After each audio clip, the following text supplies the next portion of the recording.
Okay, so now I've started recording. I'll introduce myself again briefly. I'm Jennifer Buckingham, and I run the 5 from 5 project from Multilit. Thanks again to all of you who are here. Special thank you to the speakers who some of them don't do this sort of thing very often. So it was quite a big ask to speak publicly on this issue. Not that there should be a problem with doing that, but it doesn't come naturally to everybody. So I want to really acknowledge that for those people that it's not something they do on a regular basis, not necessarily an easy thing to do. And also special thanks to Rebecca Birch and to Maddie Gotto, who've done a lot of work getting tonight to happen, and some other people who have also helped from behind the scenes. So to get us started, I'd like to introduce Dr. Jenny Donovan, who has kindly agreed to set the scene for us this evening before we start the discussion amongst teachers and principals. So Jenny will be very familiar to you, I hope. She is the CEO of the Australian Education Research Organisation. She's been a long-time champion of evidence-based practice, has spent many years, hours, days, a lot of sweat and tears, not too much blood spilled, I hope, to try and bring evidence-based practice into policy and into classrooms. And Jenny was a panelist on the Teacher Education Expert Panel. So I'm going to ask Jenny now to give us a brief background on the TEEP report, why we had the TEEP report, and what were some of the recommendations. So thanks, Jenny. Thanks to you, and thank you very much for warning me that you're recording this. It's good that you mentioned that up front, and that there won't be a quiz, because there's quite a lot of detail in that report, and even as one of the writers, I would not be able to answer every question that anybody had about it. Thank you for the opportunity to talk at this event, because I feel really proud of the work that we did and of the report. And I'm really grateful for opportunities to keep the conversation about it alive. I'll give you I promise I'll stick to the 5-minute limit. I will give you the background about what it is we're talking about here, where it's up to at the moment, but I'll also make maybe the bad career error of telling you what I think about it as well. The Teacher Education Expert Panel was set up after ministers met to consider the teacher workforce shortage. The TEEP was not set up to fix the teacher workforce shortage. It was just a decision that came out of that meeting about the teacher workforce shortage. So I think maybe that lent to some of the subsequent commentary where the panel's report came out, and one of the criticisms was, well, you haven't fixed the teacher workforce shortage. Well, it wasn't actually set up to do that. It goes back to the 2021 report of the QITE review, the Quality Initial Teacher Education Review. Recommendation 15 from that, also quite dense piece of work, had recommended the establishment of a national body or expert group to support the development of a quality measure for ITE courses. So ministers asked Mark Scott to convene the Teacher Education Expert Panel, and at the same meeting, where they also talked about the workforce shortage, agreed to formulate the National Teacher Workforce Action Plan, the beautifully acronymed NTWAP. So alongside Mark and me on the panel were the ubiquitous Professor Bill Loudon. He's on everything. He's great to have around. The President of the Council of Deans of Education, Professor Michelle Simons, and the most recent Principal of the Year, Andrew Peach, and the then Teacher of the Year, Rebecca West. We were given 4 terms of reference to provide advice to the Education Ministers meeting on reforms to, number 1, strengthen the link between performance and funding of ITE. Secondly, strengthen initial teacher education programs to deliver confident, effective, classroom-ready graduates. Thirdly, improve the quality of practical experience in teaching with regard to best practice models used in education, medicine, and other disciplines.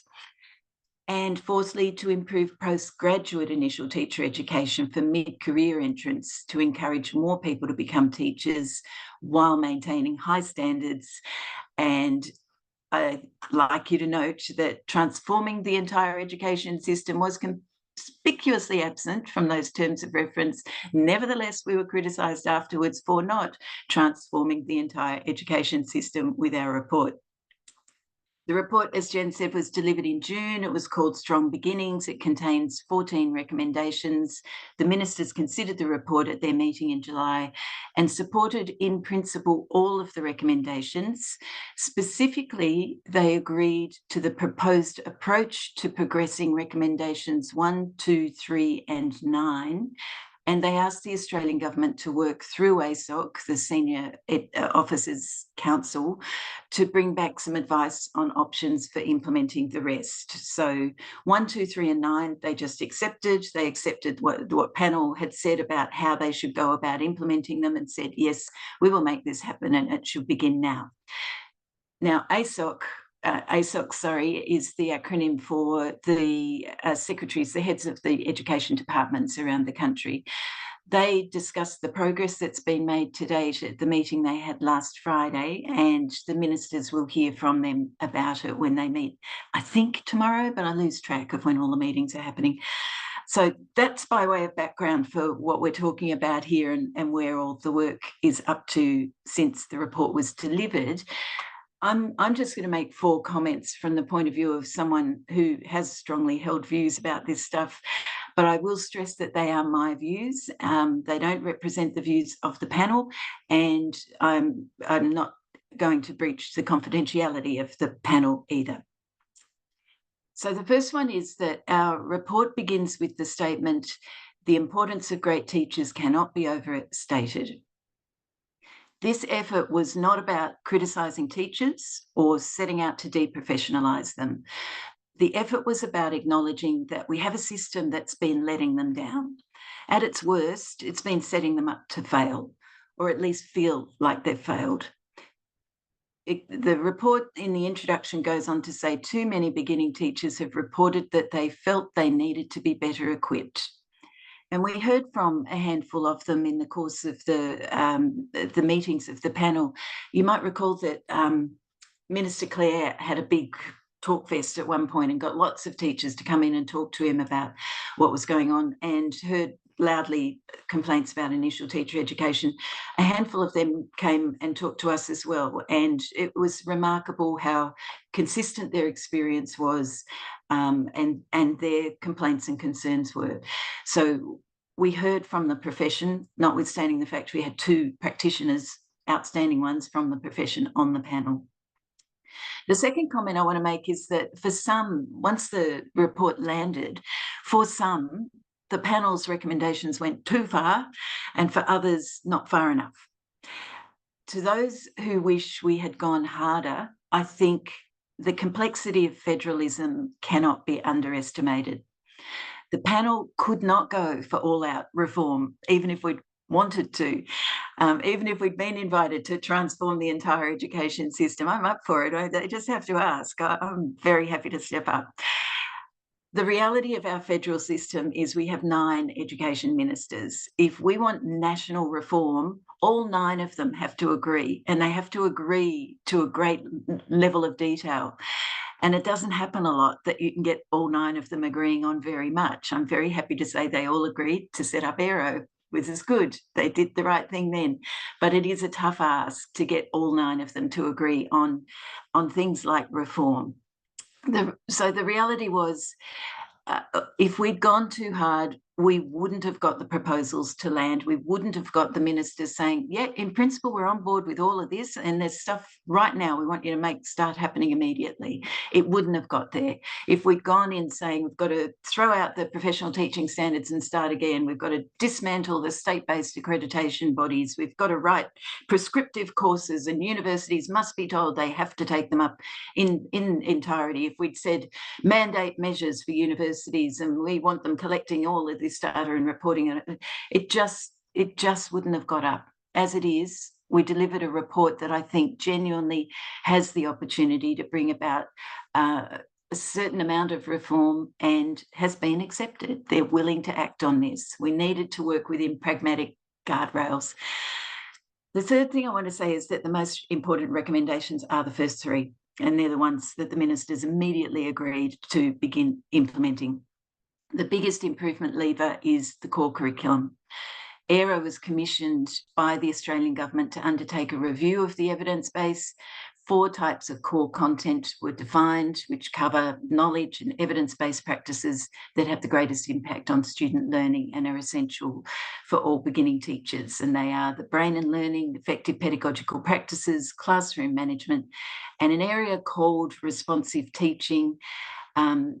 The evidence base for the responsive teaching section is not as robust as it is for the first 3, but it was seen as absolutely something that teachers need to be well across what the best evidence does say and the responsibilities and the expectations of the work that they will need to be doing. The first rec that establishes the core content, it says establish it and mandate it in national accreditation. And AITSL has got stuck straight into doing this. I think that there is concern about the level of detail sometimes among the different jurisdictions and others. There was a great level of detail attached to the report saying, and this is what it should look like, and this is what the outcome should be. The minister said, yep, we want it all. Put that all in. So that is the direction that AITSL is taking it. The second recommendation says embed the core content in ITE programs. Again, AITSL's jumped onto the work of making higher ed providers provide evidence that they have designed appropriate coherent courses through the accreditation process. The third rec is strengthen the national quality and consistency of initial teacher education programs by establishing an initial teacher education quality assurance board to report to education ministers annually on quality and consistency. Now, to me, this one's critical. Without it, history shows that the intent of a reform can be too easily diluted. Jennifer's research looking at what is actually happening when universities tell us they're teaching teachers a phonics-based approach to teaching readers. What they're doing is finding loopholes and getting away with not actually doing what was anticipated by the instruction that you need to have phonics-based approach to the teaching of reading embedded in your initial teacher education courses. Pam Snow wrote that she thinks this has occurred in spite of the regulatory frameworks around ITE because it's been possible for providers to bring their own interpretive lens to quite elastic criteria. So the Quality Assurance Board here has the opportunity to keep everybody honest and keep everybody focused on the intent of the reform here. The Australian government's been given the task of forming a proposal to ministers about the composition and operation of that group. And as I said, it's my view that this is going to be really critical to the success of everything. It needs to operate with independence and it needs to be composed of people who don't have a horse in the race. It can't just be all of the deans and all of the accreditation authorities. And the last thing I'll say is that the response to the report, I think, was as good as we could hope for. And the criticisms that were aired were as predictable as they were contradictory. The criticism came from ITE providers. They felt they were being criticised, and that was fair. They were, by implication. There hasn't been enough good practice, needs to be better, there's work to do. One of the things that they said was, A, this is a totalitarian takeover of universities and their academic freedoms. B, we don't need this because we already do exactly what you've told us we should do, so why are you even bothering? That bit I think we need to keep a really close eye on because as we've seen, there's a risk that they'll say, yeah, it's all about the explicit practice when what they're doing is talking about explicit practice in a semester-long unit about inquiry-led instruction. So there are things that we really need to keep a close eye on, I think. I need to be quiet because there are a lot of other people who are going to talk and I'm really keen to hear from them. I'll just say that there have been 100 reviews of initial teacher education since the 70s. That's been because we haven't been getting it right. My sincere hope is this is the report that gives us a roadmap to finally getting some real improvement in that space. And I'll stop talking, Jen. Thank you. Thanks so much, Jenny. And I can confirm Jenny always steps up when it's required. Absolutely. So thank you again. So I'm now going to introduce one by one before they speak our panel members. And I'm going to ask them very kindly to sort of stay under 5 minutes if they can, just so we have some time for questions at the end. So as Jenny said, I think we feel as though perhaps ministers are on track to endorse those recommendations. So looking forward to actually getting official sign off on that. But the other part of this is for teacher educators, people who are putting together initial teacher education programs, to hear what is being said this evening as well. So they know that it has the support from people in the profession. The teacher educators who are here, whose names I can see, are the ones that don't necessarily need to hear this message other than to have confirmation of what they're doing. But I'm really hoping that others will see the recording. So I am going to invite, first of all, Paul McDermott to make some comments. So Paul is from the Schools Excellence Unit at New South Wales Department of Education, and has been principal and teacher in New South Wales Public Schools for quite some time. So I won't spend any more talking about Paul. I'll let him speak for himself. So if you're there, Paul, please unmute yourself and yeah, go for it. Thanks. Thanks, Jen. And look, thanks everyone for giving up your time with your families tonight to join with us to talk about this really important issue. And we hope that this time is going to be valuable to you. The first thing that I want to say is that we have some fabulous people coming into our system. There are some highly dedicated, committed kids and older people as well, more experienced people coming into our system. So I want to call that out to start with. But I'm going to talk a little bit about my experience with teachers that are coming out of that initial teacher education and how we overcame some of the issues as principal. I'm formerly principal of Blue Haven Public School, but I'm currently a PSL in our system supporting other principals across the state. So look, I guess I've been a principal for 23 years and have had the pleasure of working with many beginning teachers straight out of uni that are very committed and looking to most teachers just want to be great and they just need the support to get there. So it's really important for us as leaders to give them the scaffolding and support to show them the way to be great. Some of the issues that I've seen coming out of uni is that our teachers just don't know how to manage behaviour. They don't know how to set structures up in their classroom, but they're also not aware of the complex needs that they're going to encounter in a class as well. So they come in a little bit with deer in the headlights once they see the sort of behaviours and sort of backgrounds that some of these kids have and are really lost for how to deal with those. So as a principal, had to put really strong structures and induction processes in to support our staff, to support our kids to feel safe and to feel comfortable at school. Our students came in with a great knowledge of how to navigate through the syllabus. However, when it came to using that syllabus to design high quality learning activities, we found that there are big gaps there. So we had to do a lot of filling in the gaps there. The programming that they came into our school with was quite convoluted. It was very detailed, and they were great at planning it, but it was very difficult for them to implement a decent lesson from that planning. So we had to reteach them how to do the programming as well. Some of the core content that they were covering in uni, we found we were very much an explicit teaching school, and the science of learning was a big focus at the school, the schools that I've led. Explicit teaching was barely covered through the course content that they covered. They didn't know about learning intention success criteria. They knew very little about cognitive load, retrieval practice, those sorts of really important skills in delivering lessons. So really linking them back to evidence-based practice was a big focus for us, and teaching these new teachers how to differentiate for the kids in their classroom, but also manage those behaviour.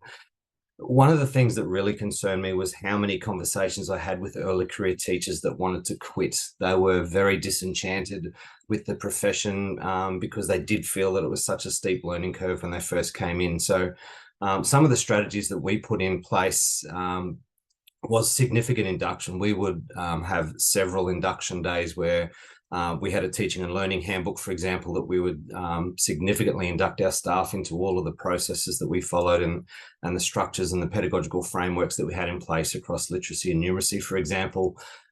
We had specific behaviour coaching. We used micro skills for managing behaviour, which I know a lot of Queensland schools use. We had one-on-one coaching from our deputy wellbeing to support these teachers. We sent them off for specific behaviour management, professional learning in their first year. We set them up with a mentor teacher. We had our beginning teachers that would actually take their whole class and sit in the back of another teacher's room and watch the modelling of daily reviews in their classroom so that they could see that modelling of high expectations and that best practice. Extensive coaching from our coaches around explicit teaching was prioritised. They would receive extensive coaching, sometimes multiple times a week in their first few terms of teaching to get them up to speed. And that was always done with a high degree of relational trust. So it wasn't like, it was imposed upon them. They were really keen to seek out that coaching and support from the coaches that we had in place. So what I found as a leader was that we really had to find things to captivate and to catch and send that hook out to keep these people in the profession. I really saw my job as a leader to be a bit of a talent scout, given that these people, found that sometimes they wanted to pursue other professions fairly early on in their career. So we weren't afraid to tap our beginning teachers on the shoulder and give them an opportunity to be on our aspiring executive very early on in their career to build their capacity. We gave very high levels of professional learning so that our staff felt empowered and skilled to do their job, but we also felt that was going to keep them in our school and in the profession as well, so that they were getting training perhaps at our school that they weren't going to get at other schools. So that cost to our school was extensive, but it was certainly an investment that was well worth making for us, because we ended up with very highly skilled teachers as a result of it. And I can think of one particular student that came into us as an intern, and we ended up keeping her as a permanent staff member. We actually put her on our aspiring exec in her first year of teaching with no additional duties to do, just to be part of the conversation and bring a beginning teacher lens to our exec. And 3 years later, she's now a relieving assistant principal at Blue Haven Public School and doing an absolutely cracking job. So, we've managed to keep her. I think we would have kept her anyway, but giving her opportunities early in her career certainly made her feel valued in our school, and she's certainly thriving as a result. So, aligning back to the TEEP panel report, there's so much that Jenny spoke about that resonates so well with me. Certainly having that core content and equipping our teachers with the right skills to teach when they come into the school is absolutely valuable. I don't believe our prac students get enough quality practical experience early enough in their teaching career. I think too many of them hit their first decent prac in about the third year of teaching and then realise I actually don't like kids and don't like standing in front and teaching. So to give them that practical experience really early on in their career, some of the best teachers that I've seen come through are the ones that have worked as SLSOs before they've become a teacher. And I think that's because they've really developed that knack of how to deal with kids and how to work with kids. So I think that's really important. And I certainly agree with Jenny's comment before. There are certainly a few unis out there that are saying, oh, we're already doing that. So closing those loopholes to make sure that there's accountability around ticking those boxes to make sure that they actually are teaching phonics the right way and that explicit teaching is called out and taught consistently across our universities. So that's a little bit of my experience. I hope that's helped the conversation, and I'm happy to have any questions when the time's right as well. Thanks so much, Paul. So I'm going to I forgot to mention, I'm going to run a short poll. So I'll start that off. If you feel inclined to participate in that would be great. But also please make use of the chat. So I've got questions to come to at the end. So next I will go to Jackie Burrows. Jackie's from Churchill Primary School in Victoria, another principal. So Jackie, could you tell us a bit about your experiences and your views? Sure. Hi, everyone. So I guess for me, looking at the report, the recommendation that I'm most excited about is the first one, which is, developing our teachers at universities. So what I've found is that we've actually got teachers who were at the school before we made our changes that did not have any idea of evidence-based instruction. And then what we had to do was spend all that money, a lot of money, retraining our teachers. So I guess so there's been two things. We have actually had to have a lot of our staff unlearn what they've learnt previously.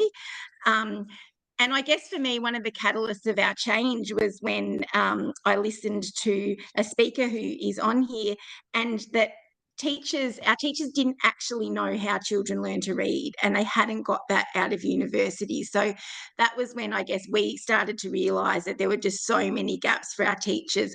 So,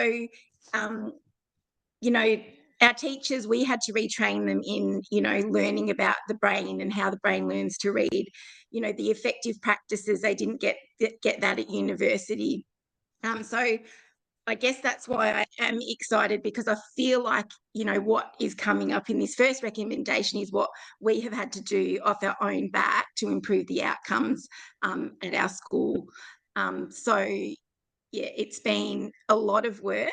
And it would be great if it was done at universities. And I think the other thing around aligning the practical aspect of their placements with what they're learning at uni, we have found that our teachers actually are getting really different messages, or our graduate teachers are getting really different messages from the university to when they come to us on placement. Total opposite ends of the spectrum, which is stressful for the graduates, or the teachers on their placement, that we are not really aligned at all with the universities, because we are a school that has committed to evidence-based practices, and the unis, and it's not just one that feed into our school. It's just not, it just doesn't match. So that's been really tricky. The other thing I wanted to comment on really quickly is the sense of satisfaction our graduates get when they are actually given this professional learning. So when they're given the professional learning, but then they're also able to use it, so their practice in the classroom is better, they actually like their job more because the kids are being more successful. So we had a recent panel of graduate teachers in our area to talk about, you know, how they were experiencing, it was all that workforce, so how their first couple of years had gone, or first year in teaching. And overwhelmingly, the graduates who were more satisfied and happier and confident were the ones who had been in schools with really strong evidence-based practices, that had been, you know, given all the learning that the first recommendation has. So yeah, it's really exciting that, you know, hopefully the universities take this on.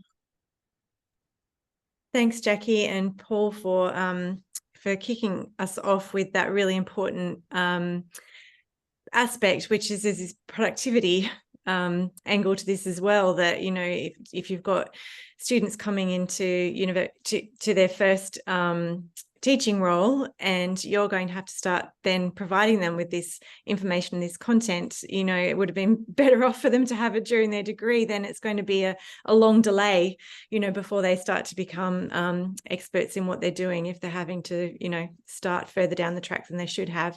So yeah, really important points. And the teachers who end up in your schools are very fortunate to have been there to be able to learn that stuff. So next I'm going to invite Di Miller and Philippa Rumble. And they're from Wandina Primary School in WA. So Di's a principal and experienced teacher, and Philippa is a recently graduated teacher, an early career teacher. So I'm looking forward to hearing from you.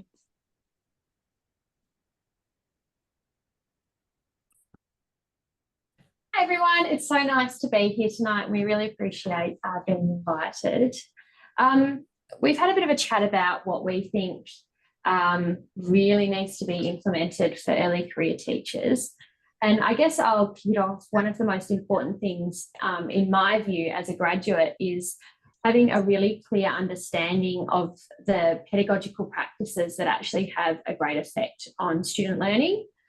Things like understanding the simple view of reading and Scarborough's reading rope. I wasn't actually exposed to that during my university years. And so emerging into a school and being expected to use those kind of pedagogies was very challenging for me. And I'm just lucky that I had a really amazing school and principal that was able to lift me up, as Paul and Jackie have both talked about. And I think too, part of it is really linking that theory to practice. And our teachers, initial career teachers, need to know what it looks like in the classroom, which sort of leads on to having exposure to those really high quality best practice examples. Yeah, a really clear, I guess, a woggle to what a good one looks like. Yeah, that's right. Having those multiple exposures to that. I was lucky I went to a university, in where I live now. So I went to a university centre, and I was lucky that I had contextualised practicums and contextualised exposures, but they were still incredibly limited, mostly to my pracs. Whereas if we could give early career teachers those multiple exposures to really high quality teaching in a range of contexts, whether it be via virtually or in person, it then supports those teachers to apply those practices and pull them apart, whether that be at university or after they've graduated. I'd prefer it to be at university. Because I think too that we have our students go out to do their practicums, and they have opportunities to observe teachers, observe best practice, but do they actually draw attention to the specific instructional strategies, the research, and how you use those instructional strategies in the classroom?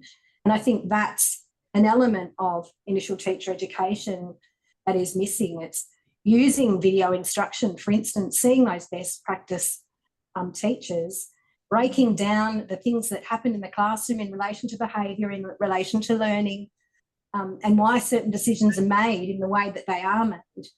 And I certainly think that would help our early career teachers see what it is that they need to be able to do in terms of the instructional strategies that we know make a difference to student learning. Yeah, and I think as you touched on, Di, and as Paul talked about, having those really clear classroom management strategies, those hands-on experiences, and that deep understanding of those low-key skills in behaviour management and classroom management strategies is so important. I wasn't taught any of that at university, and I again emerged into the world of teaching quite unaware, and needed to be upskilled by my school, which again comes at a great cost. So having that, I think, would be so valuable for early career teachers. And I think too, by doing this within the context of initial teacher training, when our teachers move out into the classroom situation, it's actually reducing their cognitive load in terms of being able to put these strategies and ideas into practice. So, and I think, there's such amazing research out there to support initial teacher education in the science of learning and the science of reading.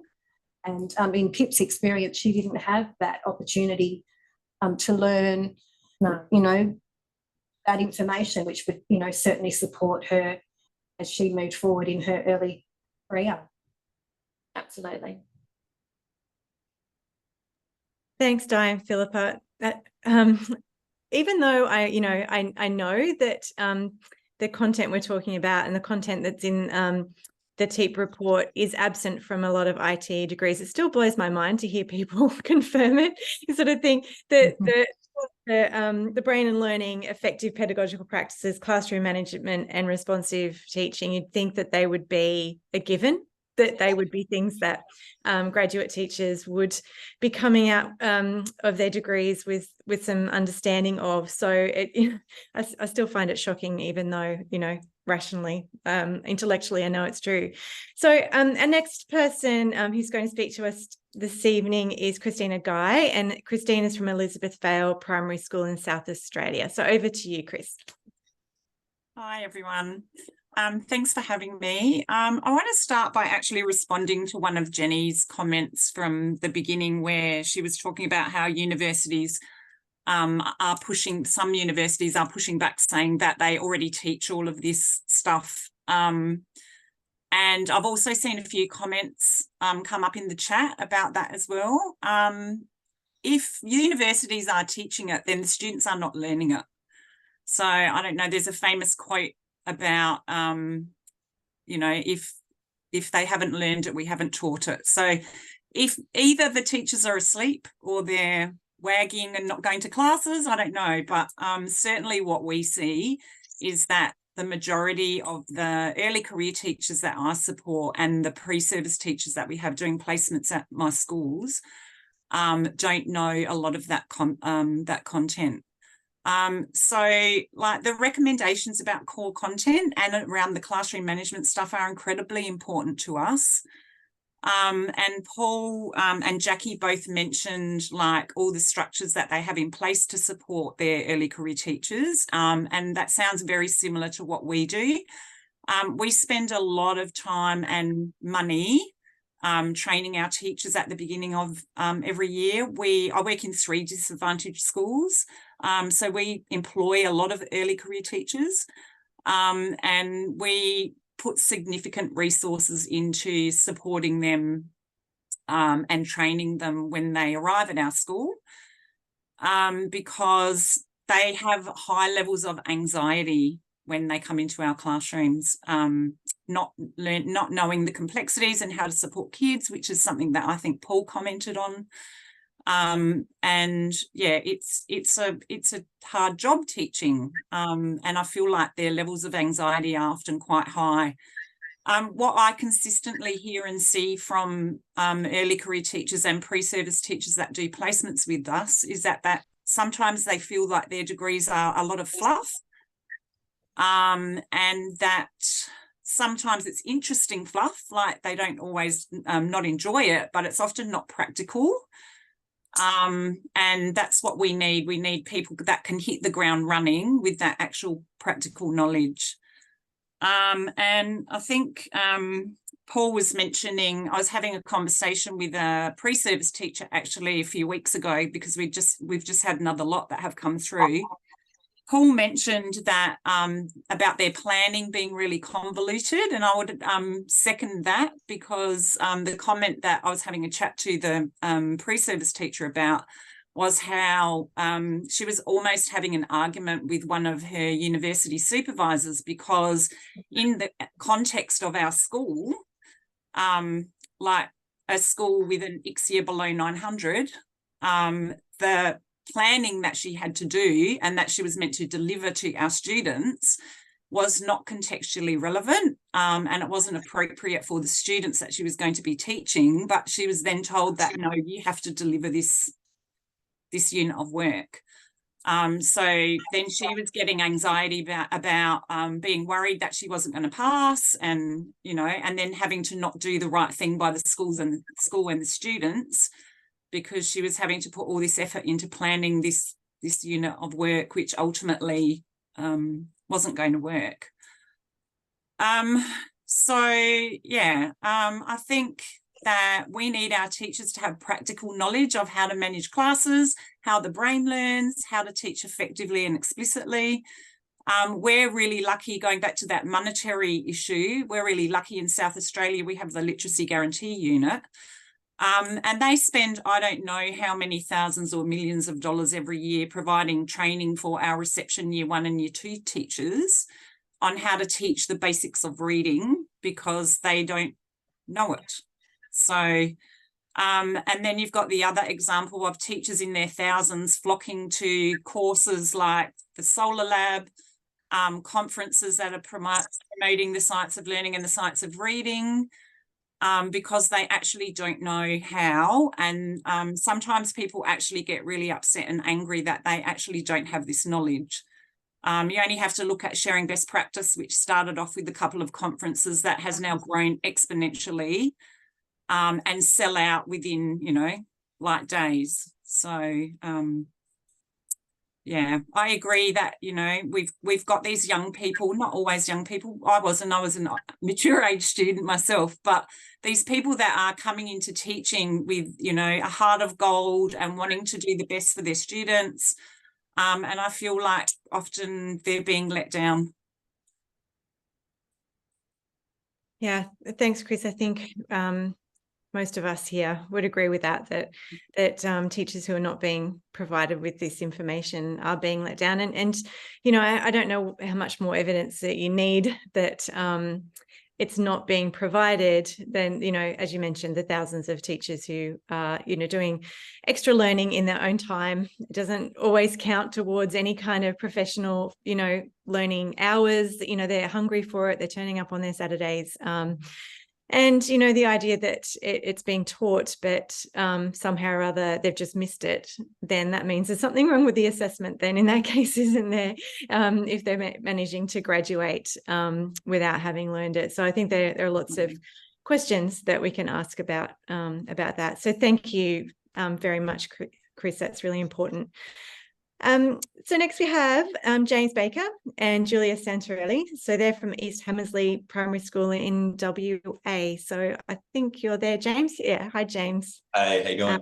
Hi, Julia. Cheers. Hi. Hey, thanks so much for having us all chat for a second, and then pass over to Julia, who is a second year teacher who's sort of, you know, experienced a lot of what's being said previously as well. My experience as a school leader is really similar to what Jackie was talking about as well. So I've been lucky to be part of 2 transformation journeys or programs in schools. One school had 7 graduate teachers, and our current school has 4 graduate teachers. And sort of when we start off and talk about, you know, the science of learning and pedagogy, explicit instruction, evidence-based practice, it really is like 2 worlds colliding. So we've got all the information that's been learned at university, and to be fair, it's not just, you know, recent graduates either. It's lots of teachers because it hasn't been taught at university. You know, you've got what's been learned at university, and then sort of what some of that current research says as well.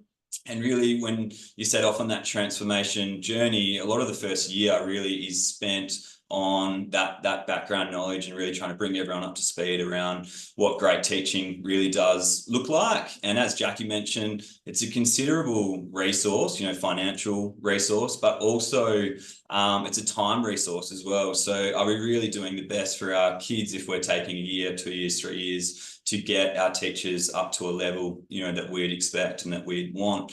We're really, really lucky, both at my previous school and this school. You know, we've tapped into resources such as Dr. Lorraine Hammond and Teachwell. And I think without those resources, we'd really be struggling and not at all anywhere near where we want to be as a school. Hand you over to Julia. So like what has been said so far, I guess coming into school, being an explicit instruction school at uni, it was never mentioned.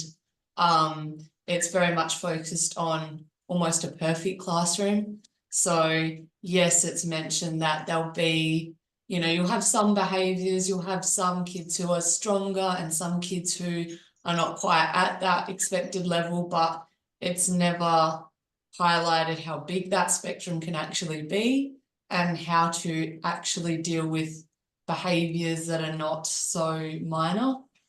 And then I guess I was lucky enough that all my prac placements were explicit instruction schools. So then coming into East Hammersley and actually having my own classroom wasn't as daunting as it would have been if I hadn't have had that explicit instruction practice on placements. I didn't have my first placement till my second year, partly because COVID as well. So I was lucky that I did like teaching and teaching was for me. But yeah, it would have been really hard if I didn't have such a great support network around me, and then a principal and deputy who was willing to invest that time and money to send me to things like Teachwell. Because yeah, coming out of uni, if someone had have asked me, say, how do you teach reading? I wouldn't have actually known how to properly or confidently answer that question. But if someone asked now, I could confidently say, I know how to teach reading and I know how to teach reading effectively. And I've seen those results over this year. However, last year was not as confident per se. I didn't have that knowledge of how to do it, I guess. So yeah. Thanks, James, and thanks. Thank you, Julia. Congratulations on finding, finding that source of information and providing that for Julia so she can, feel confident and feel as though she's being effective and to get that data. So you mentioned explicit instruction there, Julia. So what better way to introduce Michael Roberts?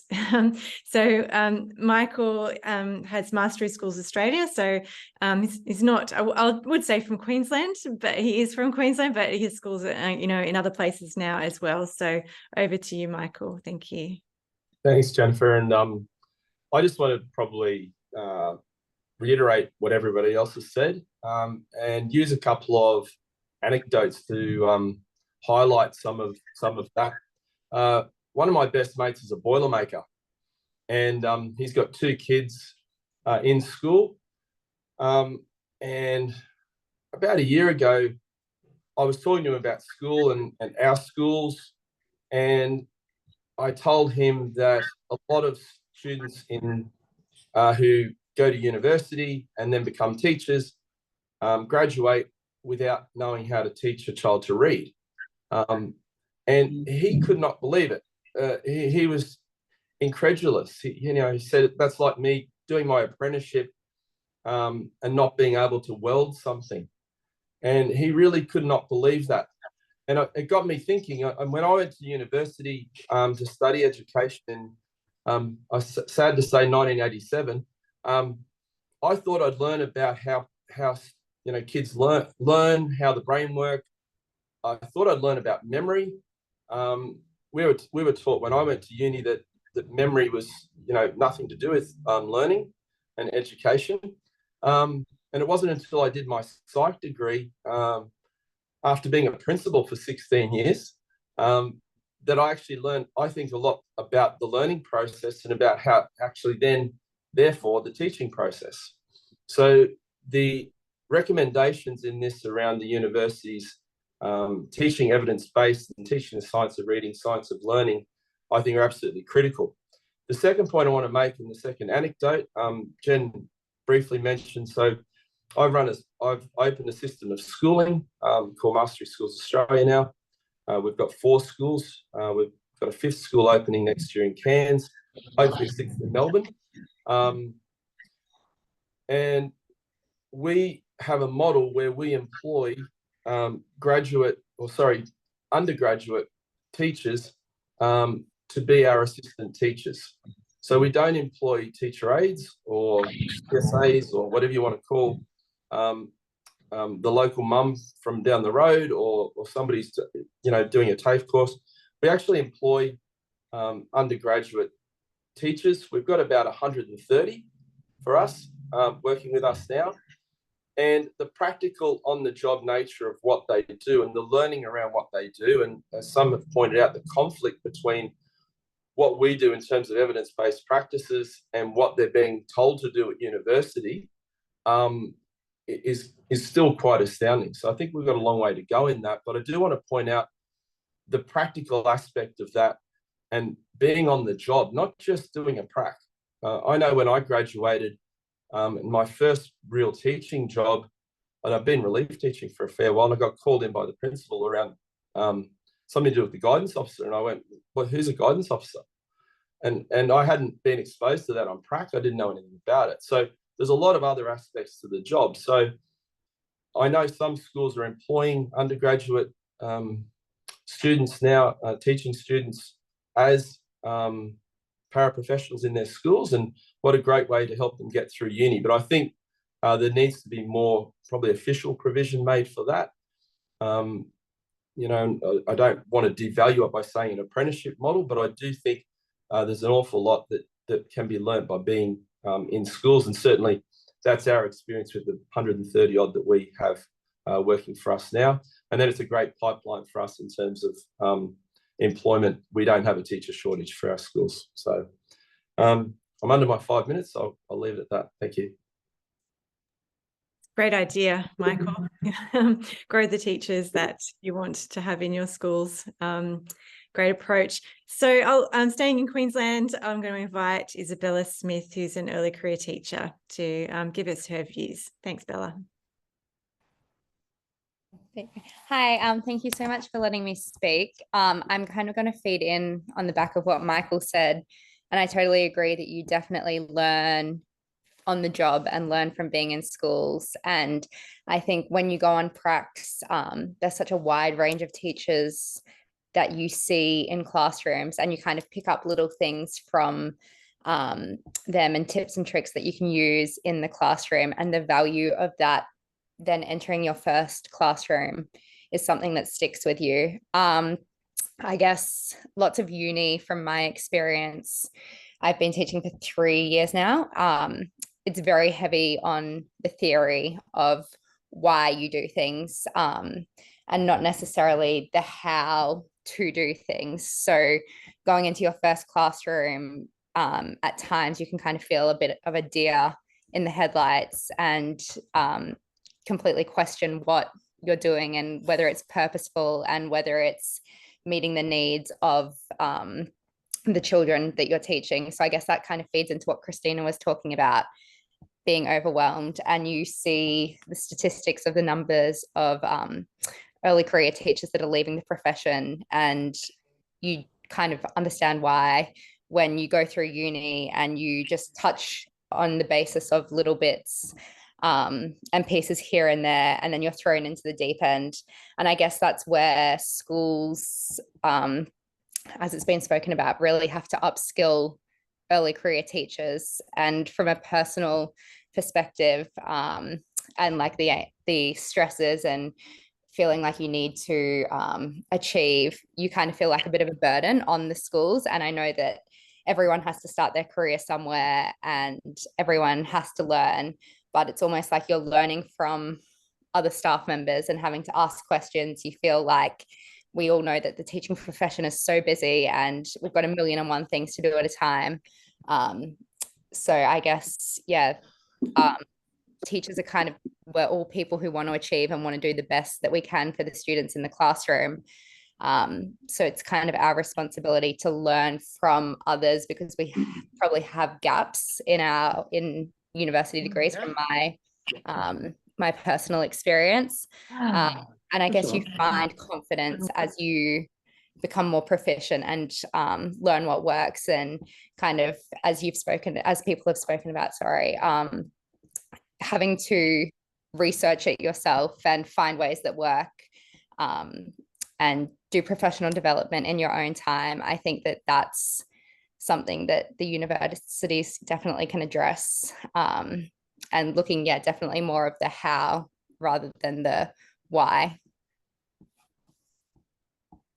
Thanks for that, Bella. I mean, I don't think anyone, realistically expects a graduate teacher to be complete experts from the first day in the classroom, but I do think there's a lot of sort of fundamental knowledge that, gives you that jumping off point that seems to be missing for a lot of graduate teachers and a lot of people in the position that Bella's been in of, having to, find that out for herself and rely on her colleagues. Yes, of course, we all rely on our colleagues from time to time, but to the point where you feel a bit, it's constantly asking because you just don't feel like you have the information you need. Is not a great situation to be in.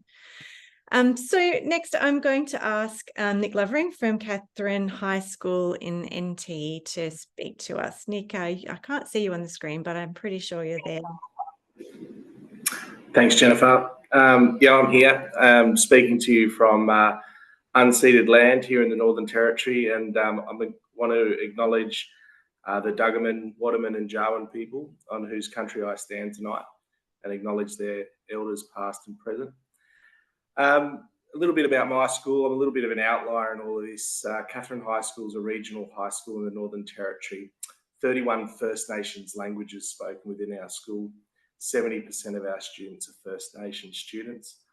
We cover a geographic area larger than the state of Victoria. and 60% of our students are in the bottom quartile of exterior advantage and 80% in the bottom half.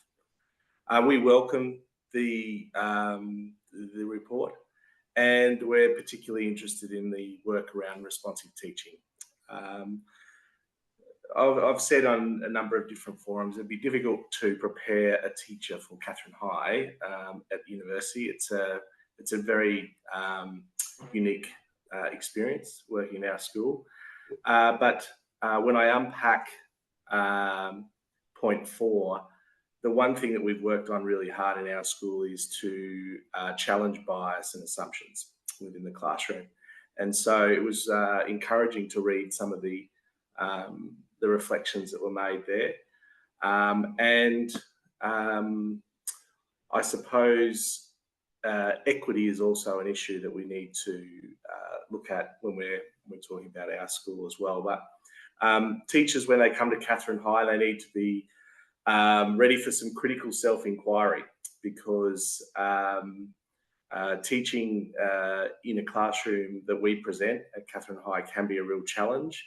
And you need to leave some of those biases and assumptions about maybe what you have learned or what you know at the door.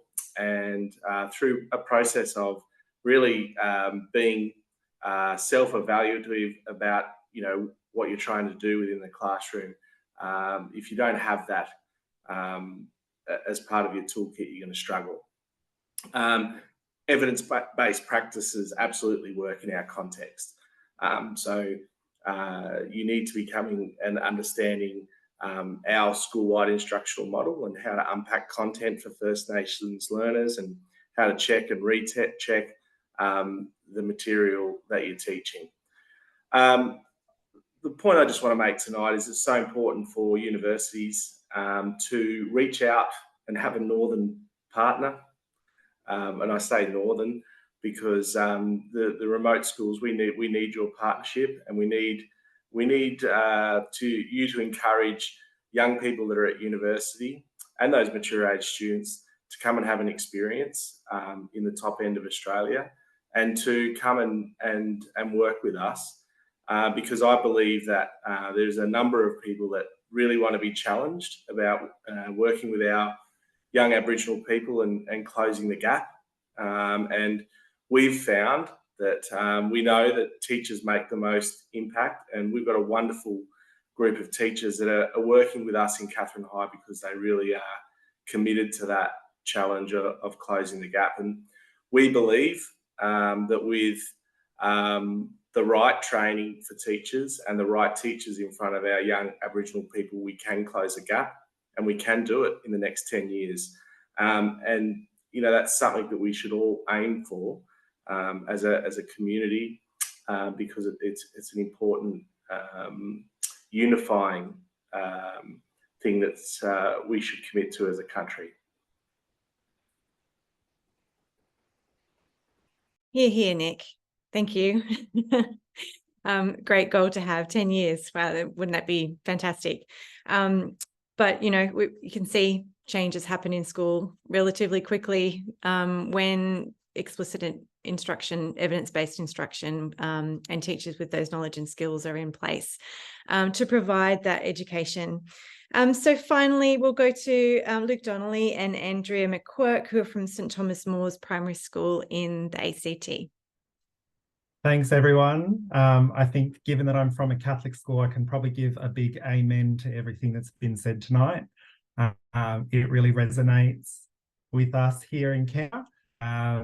And I think that everyone's made some excellent points. So I think, one of the things that really made me hopeful listening to Jenny speak is that those first 3 recommendations with recommendation 9 have actually already been adopted, because one of the things that I could see is that if we don't improve the level of practice for our student teachers, we're not going to improve what they get to do when they step foot in the classroom, but that we also need to improve the knowledge and skills that we're giving them within their undergraduate degrees. So I think if we can actually connect the brain and learning, effective pedagogy, classroom management, responsive teaching with quality practicums, we're actually then getting more bang for our buck and actually putting two of those recommendations together. So that's sort of something that had sat with me. In addition to the way that those core content actually really complement each other, I'm really privileged in the fact that I'm from Catholic Education Canberra Goulburn, and some of you have worked with us at CE on our Catalyst program, which is basically that every teacher is now being trained in our whole system in evidence-based practice. And what we're finding in our learning is that when we really understand the way the brain learns and we have those effective pedagogical practices in place, we actually can improve classroom management through those strategies. You know, attentional control, reducing cognitive load, all of those strategies actually improve classroom management as well. And I'll let Andrea talk about that and her experience. She's also blessed that she's gone through the training with Catalyst, but she's in her third year of teaching as well. The only thing I'll leave you with before I hand over to Andrea is I actually think there's also an opportunity here for AITSL. In the sense that the standards have been around for over a decade now. If this is what we are saying needs to be in initial teacher education, maybe we need to do a little review of the standards to make sure that some of this language is really reflected in the standards and those descriptors, because I can imagine most higher education providers are now using the graduate standards, and if they were to have tweaks and nuances, all of these challenges we're talking about, people having assignments and things they have to work towards that are conflicting, may start to reduce. So that's just a little thought that I'd had as we were talking and thinking about standards. Over to you, Andrea. Thank you so much, Luke. I wanted to reiterate what Luke said, that I feel very blessed to be in the system that I'm in and very lucky, but I'm also, I guess, a little bit concerned about the element of luck that's within the beginning of my career, when I've already invested so much time and money into being trained as a teacher. It's a 4-year degree. It takes a lot of time to then have to hope for the best in the school you end up in, and that they're willing to invest that time and money into training you further, and that they have that priority for themselves. So I guess I am very, very lucky, and a lot of the teachers here are lucky to be where they are. But I think that element of luck in our initial teacher education needs to be removed, because we've already invested that time, and the career path that you end up on, your trajectory, should not be a hope for the best situation. As Luke said, I'm at St Thomas More's. It's my third year of teaching, and I have been on the Catalyst journey from the first year. So I was very lucky that my first year of teaching was the first year of Catalyst. So I had that first term of teaching where I had all those initial early career teacher feelings. I felt like I didn't know what I was doing. I felt undertrained and underprepared, and I felt like I didn't think I was making a difference every day. But once I got that training through Catalyst and I understood cognitive load, the science of learning, and I started to develop skills in my teaching to have good pedagogical practice, I was able to see success in my students and feel success in myself, because as people have mentioned throughout the evening, all that early career teachers want is to do a good job. We are all passionate. We're here because we have that drive, and you just want to do well. And when you have that reflected from your students, it motivates you to further educate yourself and to continue to do better as you move forward. If you're only seeing defeat from the get-go, you're not going to be motivated to push through and keep going. I'm very excited to be in the system I'm in, because it is the whole system that's learning, and it doesn't matter what school that I move to within my system, because it's everywhere. So my knowledge will be supported there. But I don't think it should be that the teachers have to strategically pick schools that will support their practice. If there's an understanding that this is the science of learning and this is how students learn, that should be reflected no matter where you move within your career, because a lot of teachers do move around Australia and they're seeing schools at very different parts of their journey.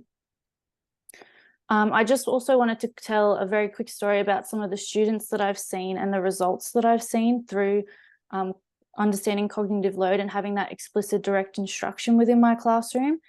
And the children who I've had who have been on personal plans, they've had high learning needs, I have seen confidence grow in them, and I have seen them flourish. Their results have come from being below benchmark, but significantly below benchmark, to now being able to get C's in their grades. And I think it's a really big reflection on how I have been supported by my school, but also how I have been able to support my students. So I'm really, really excited about everything I've heard tonight with this report, because I feel like we're moving in the right direction to support all early career teachers to be the best they can and set them up for that success in their career.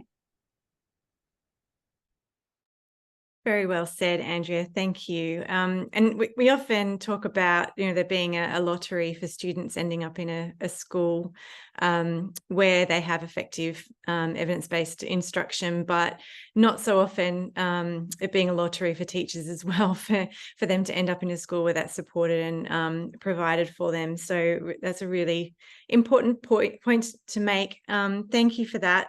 So we now have some time for questions. And so I think there's been a bit of discussion going on in the chat that I haven't completely paid attention to. So I'm hoping, rather than me sort of trying to find the questions within the chat, if anyone has a question or a comment, I know we're at the end of our, allotted time.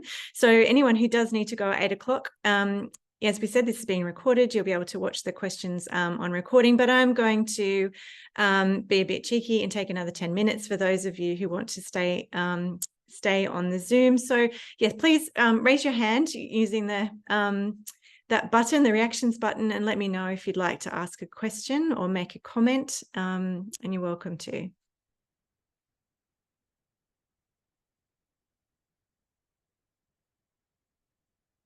Paul? Thanks, Jen. Yeah, it's a conversation that I've had extensively with the people in School Excellence in our system, but I'm hearing it across the conversation tonight. It comes down to alignment, doesn't it? There's a big difference between what we say and what we do sometimes within our systems. We're all talking the right talk, but then there's a lot of misunderstanding around, what the science of learning actually looks like at the coalface and what explicit teaching looks like.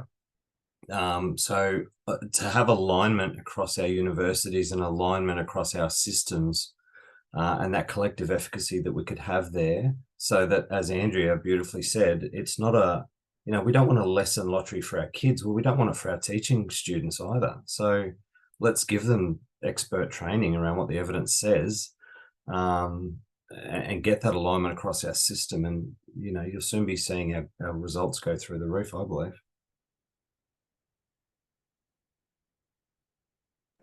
Absolutely. And I do want to acknowledge the fact that there are some great initial teacher education courses out there. There's a handful. There are other universities who are headed in the same direction, not quite so far along the path, but there are individual courses that are excellent. So I just want to acknowledge the fact that we're not, tarring everyone with the same brush here. But I do think that there is, that they are still a minority, which has to change. There has to be, that proportion needs to flip, and so that's what we're trying to achieve. Any other questions or comments? Now's the time. No, great. Well, please, if you haven't participated in the poll, then please do that before you sign off. But just before we do, just thank you again for everyone for attending. Thank you for the speakers. Thank you very much to Jenny, who I know changed her travel plans in order to be available for the changed date. So that's much appreciated. But really do want to express great gratitude to our early career teachers who have spoken this evening. Yes. Well done. It's not an easy thing to do, so that's very much appreciated. So Isabella, Julia, Philippa, and Andrea, who spoke so well. Thank you for your contributions and what you do every day, and to your leaders who have supported you. So I'll let you all go. Thanks again, and look out for the recording. I hope that you will share it with your colleagues and friends and anyone who you think should hear what's been said tonight. Cheers.